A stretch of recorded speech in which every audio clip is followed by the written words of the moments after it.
And now we'll come to the last session of the day. So I'll request Professor Sastry, our chairman, to kindly come on to the stage, and the panelists, our state partners, Rolly ji, Sanjay Singh ji, Manoj Dhyani ji, and Mr. Bablu, kindly come on to the stage. So over to you, Professor Sastry. समय की बहुत पाबंदी है, तो मैं किसी का परिचय नहीं दूंगा, कसाई लोग सबको जानते हैं। Thank you sir. मैं संजय हूं और यूपी इलेक्शन वॉच में स्टेट कोऑर्डिनेटर हूं और पिछले लंबे समय से लगभग 2 दशक से एडीआर के साथ जुड़ा हूं, तो बहुत दिनों से काम करते हुए बहुत सारे अनुभव देखे हैं। मुझे लग रहा है कि ये सत्र बहुत इम्पॉर्टेंट है।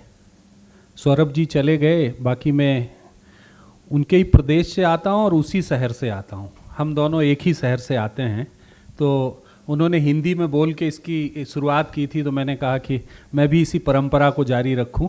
और मुझे लग रहा है कि इन 2 दिनों में यूँ आप सबके साथ तो चर्चा आज 1.5 दिन में होगी, लेकिन हम लोग 1 दिन पहले आ गए थे, तो हम लोगों ने काफ़ी और भी चर्चा करी है। अगर पूरी अब तक की चर्चा को अगर हम देखें और हमें, क्योंकि ये एडीआर का सम्मेलन ऐसे समय में हो रहा है जब लोकसभा के चुनाव की तैयारी पूरे देश में सभी दलों ने शुरू कर रखी है, मुझे लग रहा है कि बहुत ही समसामयिक है जब हम यहाँ पर चर्चा कर रहे हैं। और जिस तरह से पॉलिटिकल पार्टीज़ अपने इलेक्शन कैंपेन का डिज़ाइन कर रहे हैं, उस तरह से हम भी अपने इलेक्शन कैंपेन की प्लानिंग के लिए और आप सबके सुझाव और आप सबके साथ बहुत सारी सिनर्जी बिल्डअप करने के लिए यहाँ पर हम इकट्ठे हुए हैं।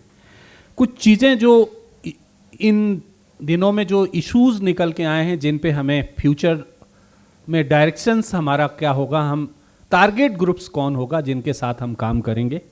एक माइग्रेंट्स लेबर का एक बहुत बड़ा इशू निकल के आया है कि आने वाले दिनों में एडीआर अपने कैंपेन्स में ख़ास तौर से माइग्रेंट्स लेबर को बहुत फोकस करेगा, क्योंकि आबादी का एक बहुत बड़ा हिस्सा जो वोटिंग के दौरान नहीं होता है, उनके वोटर राइट्स को कैसे हम सुनिश्चित करा सकते हैं।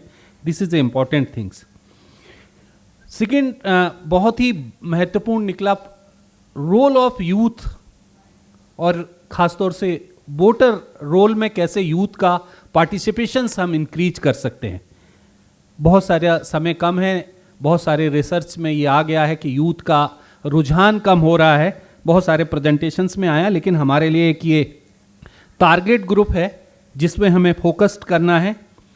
वुमेन्स वोटर्स का जो, और दोनों चीज़ें हैं इसमें, पार्टिसिपेशंस की भी बात आई है और इसके साथ में increasing the percentage of political system. तो ये सारी चीज़ों के बीच में ये हमारे सामने एक चुनौती है कि हम कैसे करेंगे।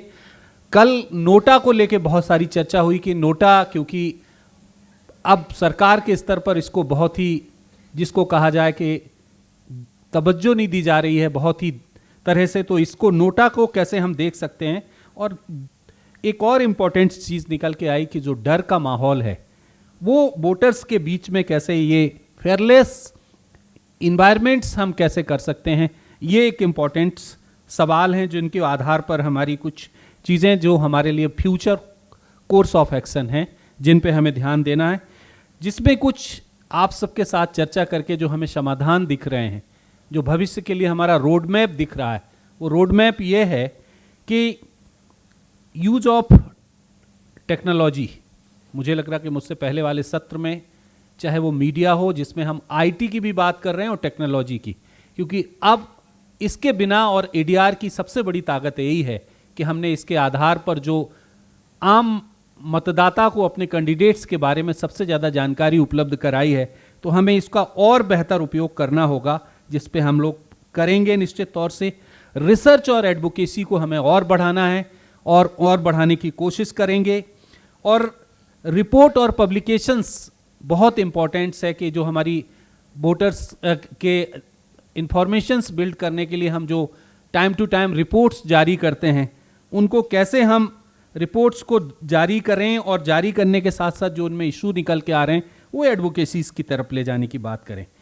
अवेयरनेस कैंपेन हमारे बहुत हमें मजबूत कर रहे हैं हम समय कम है, वरना यूपी में हम लोग इतना बृहद स्तर पर काम करते हैं कि हम 5 साल कैंपेन लगातार कुछ न कुछ चलाते रहते हैं. Not a during election time, in continue the मतलब regular efforts for in awareness building of voters. तो ये हम लगातार करते आए हैं और करते रहेंगे. इसमें जो हमारी ज़रूरत है वो ये है कि हम अवेयरनेस करेंगे और इसके साथ साथ हम डायलॉग विद पॉलिटिकल पार्टीज भी करने की कोशिश करते हैं जितना स्पेस हमें मिलता है. और इस सब के बीच में जो रीजनल कंसल्टेशंस हैं, जिस तरह का यहाँ ये नेशनल कंसल्टेशंस हो रहा, इस तरह से हम अभी रीजनल कंसल्टेशंस करेंगे. और ख़ास तौर से जो इथिकल वोटिंग्स के बारे में, स्वीप का उपयोग जो है वो इथिकल वोटिंग्स के बारे में कैसे हो सकता है, वो हमारे सामने चुनौती है. हम उसको कैसे बढ़ा सकते हैं, इस पे करने की कोशिश करेंगे. कुछ बहुत ही जिसको कहा जाए कि इम्पॉर्टेंट इश्यूज़ हैं जिनको हमें कैसे एड्रेस करना है, इन लगभग हमने ये 2.5 से 3 दिनों में जो समझा है. हीट स्पीच हमारे लिए एक बड़ा सवाल है कि उसको एडीआर में रहते हुए हम लोग कैसे एड्रेस करेंगे. और इसके साथ साथ जो रिसोर्स मोबिलाइजेशन, क्योंकि एडीआर एक ऐसा कैंपेन है कि हमारे सबके सामने बड़ी चुनौती है रिसोर्स की.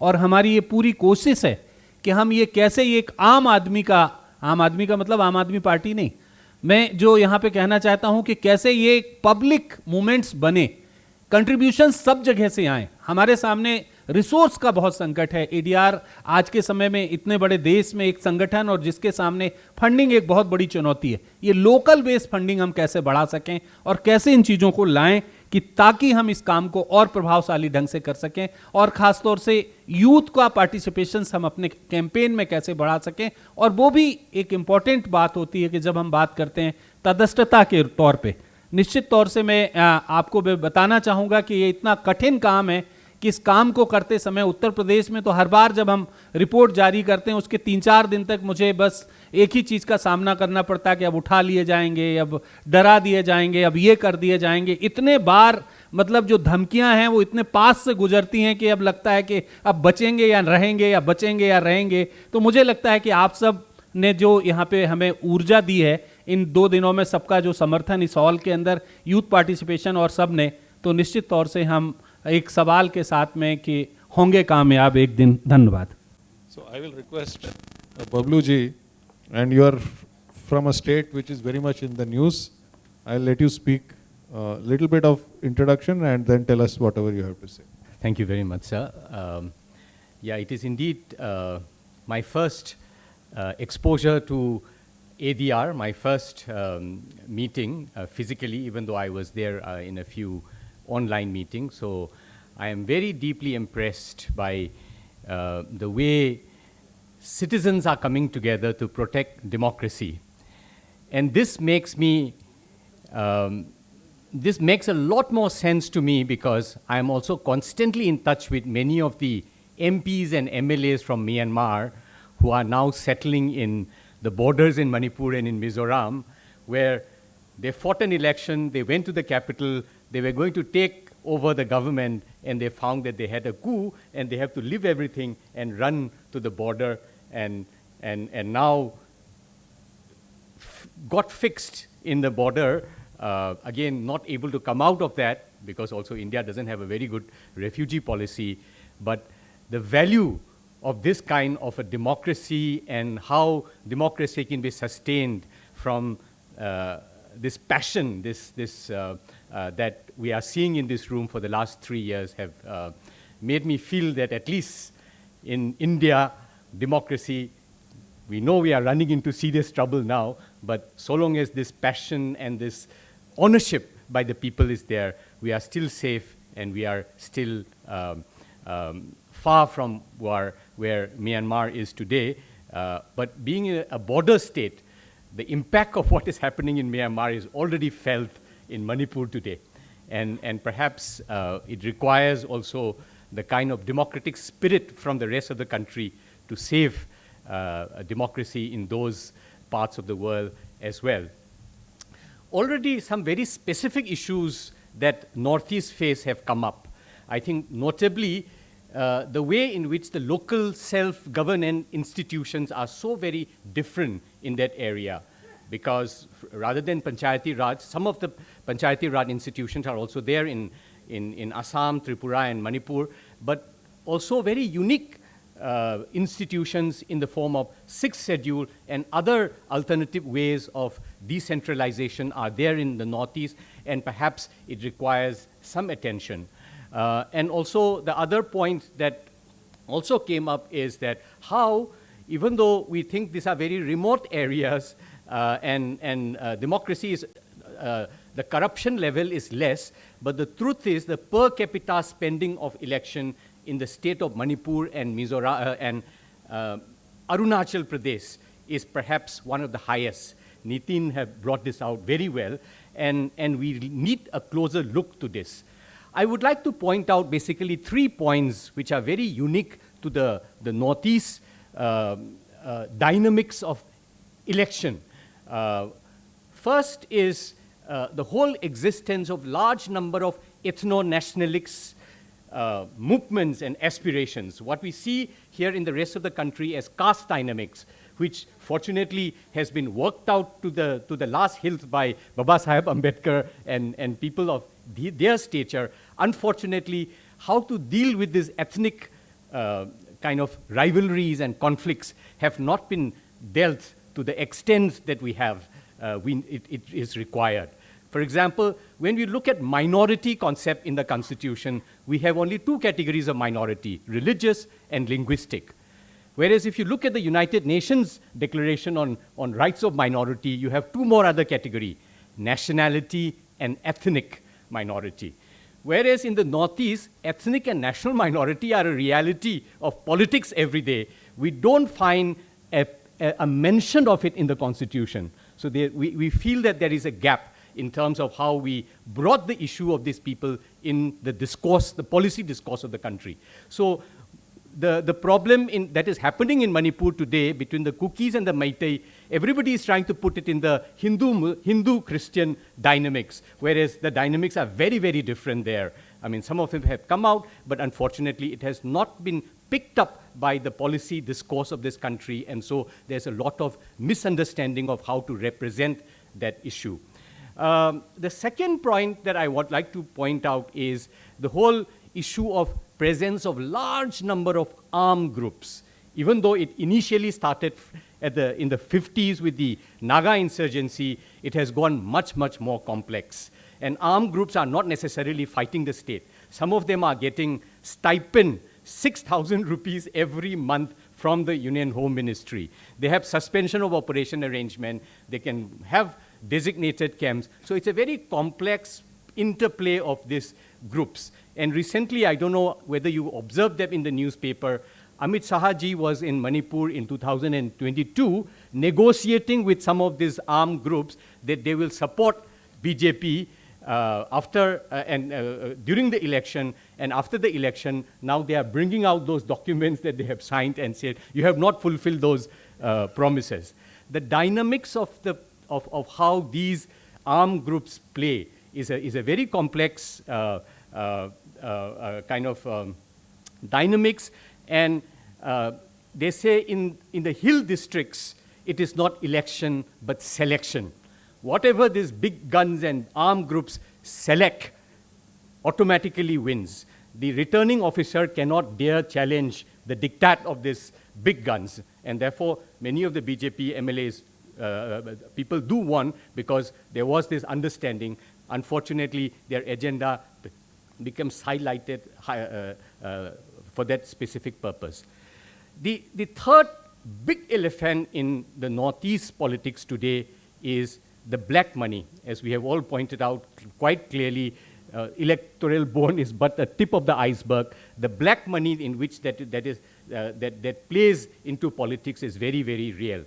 And in Manipur today, the narcotic trade has become a much bigger economy than the state's budget itself. According to a very conservative estimate by the Intelligence Bureau, I see my Punjab friends smiling. According to IB's own very conservative estimate, the annual turnover of narcotic trade today in Manipur is 50,000 crores. Whereas the Manipur's budget, it's a very small state, it's 37,000 crore. So we can see an economy which is much bigger than the actual economy. And to analyze election, to analyze ethnic conflicts without taking into consideration the political, economic weight that this economy plays will be totally out of context if we have to analyze. So putting all these factors into consideration, I'm very much looking forward to the regional consultation in the Northeast. I think Northeast is a very important part of the country, very different in terms of its dynamics and interplay of forces, and drawing the spirit and the legacy of the vibrant democratic spirit of this country. We need to customize how we are going to implement this in the Northeast, and how this democracy from the grassroots can actually also be rekindled. And there is more than enough aspirant for democracy. Democracy is not new. I have my friend from the Youth Collective Manipur with whom we have started monitoring the election in 2022. And we are running into a lot of difficulties, but the spirit is there. I think we need some kind of a symphony of these human spirits, the spirit for freedom and the spirit of democracy. And I feel very much welcome, and we look forward to taking this ADR spirit to the Northeast and plant it there sooner rather than later. Thank you very much. Thank you, Mr. Bablu. That was very, very educative. And we have just started our work, so this is not the end. The conference is not the end. So can we request Rolly ji, आप बताइए. दोस्तों नमस्कार, मेरा नाम रोली है और मैं Madhya Pradesh election watch में पिछले 15 सालों से हम काम कर रहे हैं.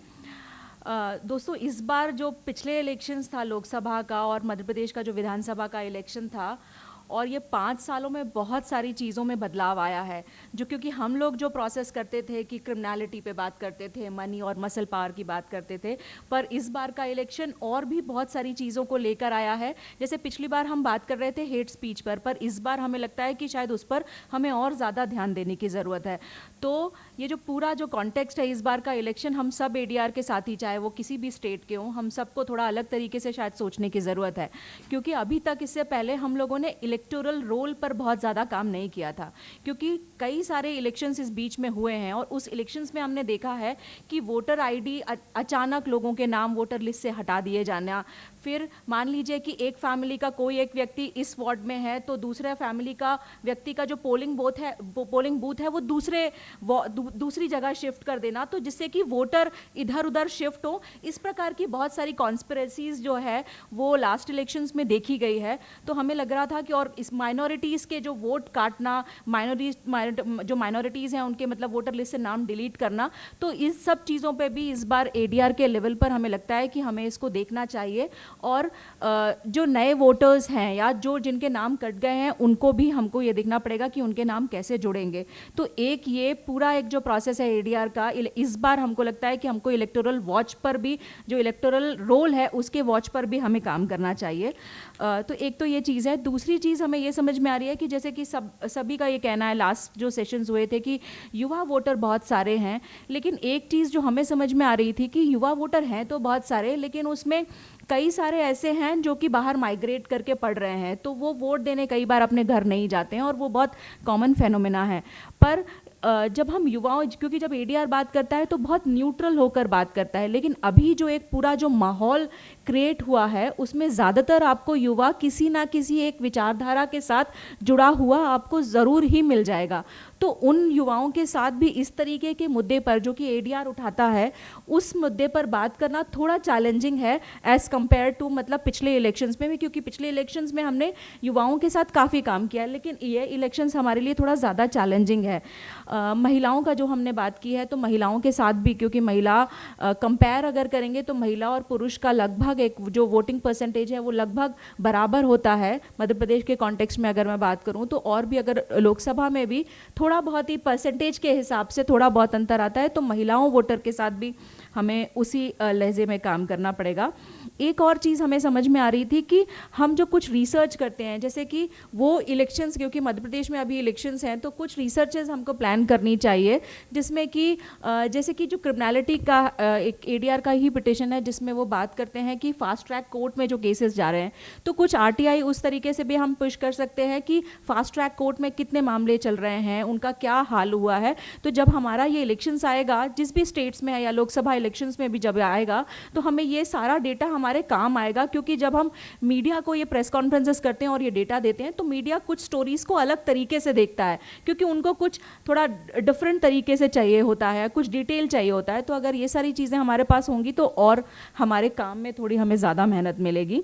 इसके अलावा एक और चीज़ है, हमें लग रहा था कि हम लोकल लेवल पर जो भी स्टेट कोऑर्डिनेटर्स काम कर रहे हैं, हमें एक कुछ जर्नलिस्ट का या कुछ जो बहुत सीनियर लोग हैं उनका एक कोर कमेटी जैसा बनाकर, जिनका एक नाम है, और उनके साथ हमको ये जो हेट स्पीच वाली जो चीज़ें हैं उसको मॉनिटर करने के लिए हमको एक कमेटी बनानी चाहिए, और वो कमेटी पूरे इलेक्शंस के दौरान इस सारी चीज़ों को मॉनिटर करे, और अगर मान लीजिए ऐसी कोई चीज़ आती है तो उसको बाकायदा इलेक्शन कमीशन के साथ रिपोर्ट करे। तो एक चीज़ ये हम लोगों को लग रही थी कि ये भी करने की ज़रूरत है। साथ में सी विजिल ऐप का हम जो बात कर रहे थे, हमारे जो मीटिंग हुआ था, हमारा पार्टनर्स मीटिंग, उसमें भी हम लोग ये बात कर रहे थे कि सी विजिल ऐप भले इलेक्शन कमीशन ने बना दिया है, लेकिन उसका प्रॉपर इम्प्लीमेंटेशन नहीं होता है। एक 1950 नाम की एक कंप्लेंट मैकेनिज्म उन्होंने शुरू किया है, वो तो कितनी बार फ़ोन लगाओ तब भी वो चलता नहीं है। तो थोड़ा इलेक्शन कमीशन को ये जो मॉनिटरिंग मैकेनिज्म है उसको भी पुश करने के लिए हमें उनको उन पे प्रेशर बनाना चाहिए कि आप इसको कैसे और ठीक कर सकते हैं। इसके अलावा ये जो हमारे जो रिसर्चेस की जो हम बात कर रहे थे कि जब हम कैंपेनिंग के लिए जाते हैं तो लोग हम ज़्यादातर लेकर जाते हैं कि किसके ऊपर कितने क्रिमिनल केसेस हैं, किसका कितना मनी पावर है, मसल पावर है। तो जब मनी मसल पावर की बात करते हैं तो मुझे लगता है कि हमको थोड़े ब्रॉड नैरेटिव के साथ बात करनी चाहिए कि सिर्फ मसल पावर सिर्फ ऐसा नहीं है कि दारू के बदले वोट बिक गया, या आपका शराब जो भी आपका कुछ भी आपने मनी उनको दे दिया किसी भी तरीके से। लेकिन इस तरीके से भी देखना चाहिए कि पॉलिटिकल पार्टीज के पास कितना पैसा है कि वो एक दूसरे को जो खरीद रहे हैं मसल पावर का, ये एक पूरा डिस्कोर्स लोगों तक जाना चाहिए कि भाई जिस भी पॉलिटिकल पार्टी को आप वोट दे रहे हैं किस तरीके से वो लोगों को खरीद रहा है। तो अभी तक हम लोग सब मीडिया में देखते हैं, लेकिन जब हम ग्रास रूट में कैंपेन करते हैं तो ये सारी चीज़ें भी लोगों के सामने जाने की ज़रूरत है। तो और इसके अलावा और एक चीज़ है जो रिसर्चेस की है, क्योंकि टाइम है काफ़ी अभी इलेक्शंस के लिए, तो ये जो MP MLAs के जो फंड हैं उसका कितना खर्चा किया है उन्होंने, उसके बारे में भी हमें थोड़ा बात करनी चाहिए। कि जैसे मध्य प्रदेश की अगर हम विधानसभा की देखें तो पिछले 5 सालों में विधानसभा चली ही नहीं, तो उसमें कितना खर्चा हुआ। इस तरीके के इसमें कोई रिसोर्सेज की बहुत ज़्यादा ज़रूरत नहीं होती है, हम अपने लेवल पर भी स्टेट कोऑर्डिनेटर्स इसको कर सकते हैं। तो अगर इस तरीके की चीज़ें भी हम डिसाइड करेंगे तो बेहतर होगा। तो बस फिलहाल मतलब मेरी तरफ से इतना ही। And last but not the least, one of the few openly practicing Hindus, Shri Manoj Dhyani. इस ऑगस्ट हाउस में आप सबको संबोधन करने का मौका मिल रहा है, तो मैं ADR संगठन को जिसका मैं भी हिस्सा हूँ और जिसका बीजारोपण वर्ष 1999 में हुआ, और जिस तरीके से यह वृक्ष फल फूल रहा है पूरे राष्ट्र के भीतर, और राष्ट्रीय क्यों जितनी भी लोकतांत्रिक जो इकाइयां हैं उनके लिए कुछ न कुछ एक नज़ीर, एक उदाहरण पेश करता है। और बतौर ADR उत्तराखंड के कोऑर्डिनेटर के रूप में आदरणीय BP मैठानी जी मेरे वरिष्ठ हैं, 84 साल के हैं, तो उन्होंने अक्षमता जताई आने में, अन्यथा वह भी होते और बहुत विद्वत व्यक्ति हैं।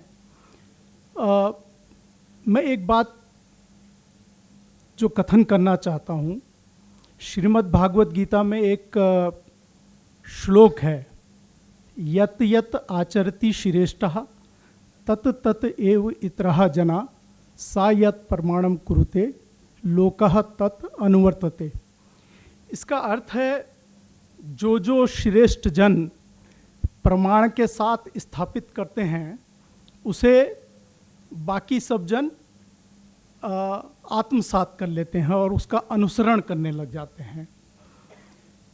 आज के समाज में जो संसदीय या विधायिका की परिपाटी है उसकी दृष्टि में वहाँ पर जो बैठे हुए लोग हैं, अगर वो 43% क्रिमिनल्स या मनी पावर्स के इन्फ्लुएंस से आते हैं या हेट स्पीच देने वाले हैं, समाज में विभक्ता पैदा करने वाले हैं, जहाँ आधी आबादी को मात्र 14% का प्रतिनिधित्व मिलता हो, तो ये प्रमाण भारत क्या किसी भी लोकतांत्रिक व्यवस्था या किसी भी राज व्यवस्था के लिए बहुत बड़ा संकट कहा जाना चाहिए और बहुत अच्छा सुंदर प्रमाण नहीं हो सकता।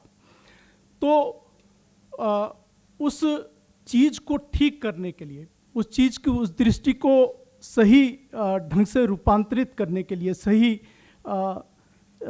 ढंग से आए और जो देश की एक आवाम है उसके भीतर एक चेतना जागृत हो, क्योंकि अब वो पुराना ज़माना तो नहीं रहा कि रियासतें लड़ें और तब राजशाही को कब्जाया जाए, उस तरीके की व्यवस्था नहीं है। एक लोकतांत्रिक व्यवस्था में रहते हैं, आवाम वोट देती है, यथा राजा तथा प्रजा वाला कंसेप्ट अब बदल चुका है, यथा प्रजा तथा राजा का कंसेप्ट है। लेकिन प्रजा अगर अपराधी को चुनकर भेजेगी, प्रजा अगर धनाढ्यों को चुनकर भेजेगी, प्रजा अगर महिलाओं को प्रतिनिधित्व नहीं देगी, प्रजा अगर वंचितों को प्रतिनिधित्व नहीं देगी, तो फिर वो जो विधायिका और वो संसद है और जिससे हम सोच रहे हैं कि बहुत अच्छे सुंदर कानून निर्मित हो जाएंगे, वो होंगे नहीं। और उस दृष्टि से मेरा मानना है कि एसोसिएशन फॉर डेमोक्रेटिक रिफॉर्म्स जिस प्रकार की प्रमाण के साथ जो रिसोर्सेज अपने एडीआर के जो स्टेट कोऑर्डिनेटर्स हैं, जो विंग्स हैं, उनको जो मुहैया कराती है और जिस ताकत के साथ हम ये बदलाव ला सकते हैं, वो एक प्रमाण है सुंदर लोकतंत्र का। और इसके लिए मैं चाहता हूँ कि ये बहुत बड़ा साधुवाद है इस संगठन के लिए, इस संगठन के रचयिताओं के लिए। और भारत में ये एक बहुत बड़ा इतिहास है। मैं अपनी बात को बहुत ज़्यादा स्ट्रेच आउट नहीं करूँगा। बहुत इन 2 दिनों में बहुत ज़्यादा सीखने को मिला है। कुछ निर्देश मिले हैं कि प्यूरिफिकेशन ऑफ इलेक्टोरल रोल्स पे हमें काम करना चाहिए, हमें हेट स्पीचेस पे एक्टिवली उसको जनता के सामने लाना चाहिए अगर कहीं पर है, और उसे सरकार के समक्ष लाना चाहिए। सी विजिल जैसे ऐप पे ऑब्जर्वर्स की जो उनकी जवाबदेही है, जो उनके द्वारा कार्रवाई हो सकती है, उसे निर्देशित कैसे किया जा सकता है, उस पर काम करना चाहिए। यूथ हमारे ही संरक्षकों में से ये बात है कि युवाओं के साथ होना चाहिए, और मैं मानता हूँ युवाओं के साथ होना चाहिए। हमने भी उत्तराखंड में युवाओं के साथ काम कर कर 100 से अधिक लोगों को जेलों में भेजा, अपराध के, जो भ्रष्टाचार के हैं। और मुझे लगता है कि कुछ चीज़ें जो मुझे कहनी चाहिए यहाँ पर सदन में, कि एक तो है कि इतना बड़ा विचारों का समावेश और इन विचारों को हम आत्मसात कर लेते हैं, और इन विचारों को जब तक हम सड़क पे नहीं उतारेंगे, उन व्यक्तियों के बीच में, आप फैक्ट्रीज़ के बीच में जाएं तो लोगों के पास काम करने का इतने ज़्यादा वो मशगूल हैं अपने रोजी रोटी में। 8 घंटे अगर उनकी ड्यूटी है तो वो 2 घंटा 4 घंटा एक्स्ट्रा देते हैं कि ताकि और अधिक उनकी आय अर्जित हो जाए, और मशीनों की तरह काम करते रहते हैं। बहुत फैक्ट्रियां हैं, मैं जाता हूं उनके भीतर, तब देखता हूं उनसे संवाद करने का आपके पास समय नहीं मिलेगा। आपको लगेगा कि हाँ शायद हम इन सिंपोसियम्स के माध्यम से या इन विमर्श श्रृंखलाओं के माध्यम से उनसे संवाद कर सकते हैं? नहीं कर सकते आप उनके फैक्ट्री मालिकों से करेंगे, वो आपको समय नहीं देंगे। तो कैसे ये लेबर वर्कफोर्स है, कैसे जो स्लम्स में है, जो स्लम ड्वेलर्स हैं, जो रैक पिकर्स हैं, जो समाज के ऐसे तबके हैं जिनके पास डिजिटल की सुविधाएं नहीं हैं, इन सबके साथ कैसे संवाद किया जाए? वो महिलाएं जो बिल्कुल ग्रामीण अंचलों पे रह रही हैं और बिल्कुल परिवारों को पाल रही हैं, उनके साथ कैसे संवाद किया जाए? तो संवाद की स्थिति के लिए जहाँ एक और डिजिटल टेक्नोलॉजी का इस्तेमाल होना चाहिए, वहीं पर मुझे लगता है, और जो हम लोग करते हैं वो है यात्राएं। हमने उत्तराखंड में 7,800 किलोमीटर की यात्राएं निकाली। मुझे लगता है कि इस तरीके की यात्राएं प्रत्येक राज्य के भीतर निकलना चाहिए और संवाद होना चाहिए, छोटे छोटे ग्रुप्स होने चाहिए। टेक्नोलॉजी में आप व्हाट्सएप ग्रुप में छोटे छोटे व्हाट्सएप ग्रुप बनाइए, 50-50 के ग्रुप बनाइए, 50 के, 100 के, 150, 200 छोटे छोटे किसी ग्राम तहसीलों के, और वहाँ के युवाओं से संवाद करिए और आप देखेंगे कि बदलाव आ रहा है। बदलाव, लोग इस बदलाव के साथ खड़े हैं। जो एसोसिएशन फॉर डेमोक्रेटिक रिफॉर्म्स कर रही है वो बहुत अद्भुत है, लेकिन इसको जब तक ज़मीन पर नहीं पहुंचाएगा, डाउन टू लेवल पे अगर ये नहीं पहुंचेगी, तो तब तक इसका लाभ पूरा का पूरा नहीं ले पाएंगे। हमें गेट मीटिंग्स करनी चाहिए फैक्ट्रियों के। पॉलिटिकल पार्टीज करती थी पहले टाइम पे, यूनियंस करती हैं। गेट मीटिंग्स करनी चाहिए, कर्मचारियों से संवाद करना चाहिए, उनके छुट्टी के टाइम पे हमें माइक लेके बोलना शुरू कर देना चाहिए बात पे।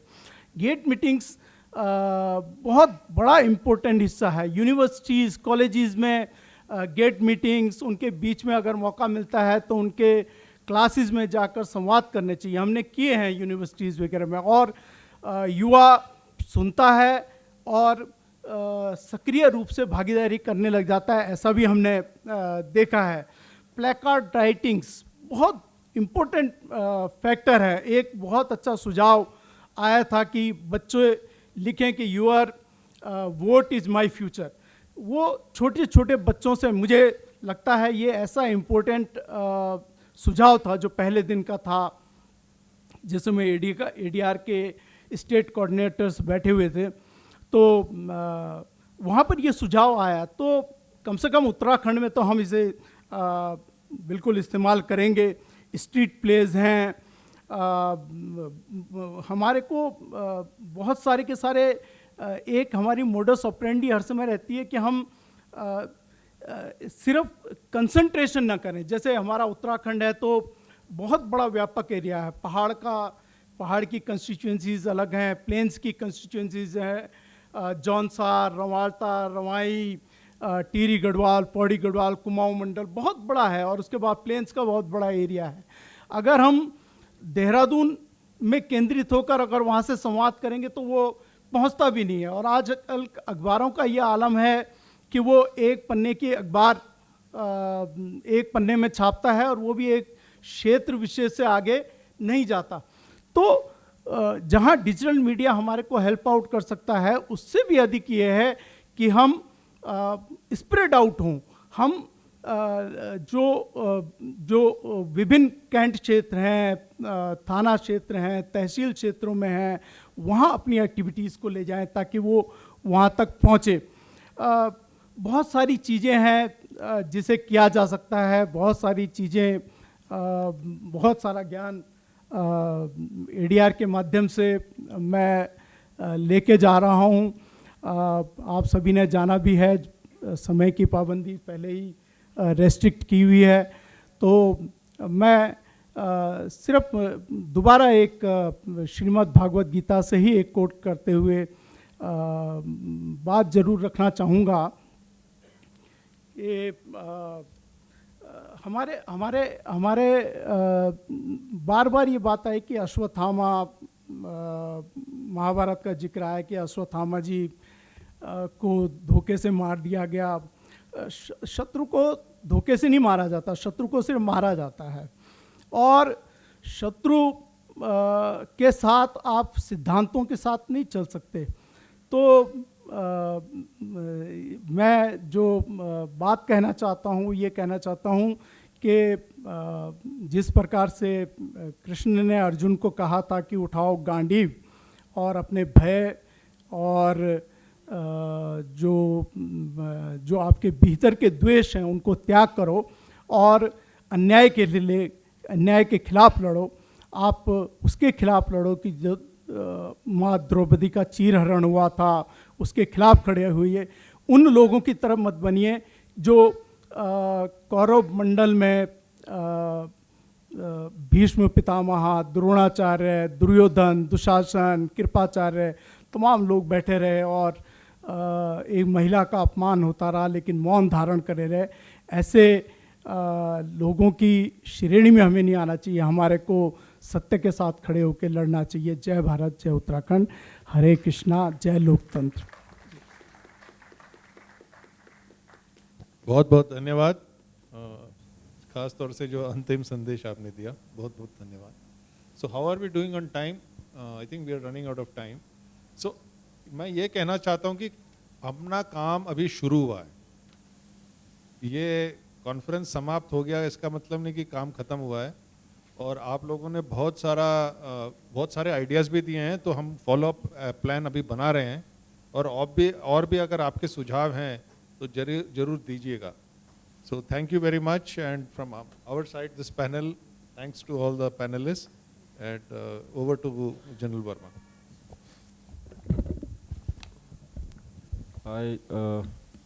I just wish to thank everybody, the panelists and the state coordinators, the students, and especially the Gokhale Institute management and Professor Ajit Ranade for giving us this opportunity to host, to have this event here. And I think we are well behind the time, so I'm not going to take much more of this thing. Just one admin announcement that all the students who have registered and who have attended on both the days will give you a participation certificate. So please collect it before you go from the registration desk. It will be available there. They'll fill up your name and whatever details. Okay. So thank you very much again to everyone, and kindly have lunch before you leave.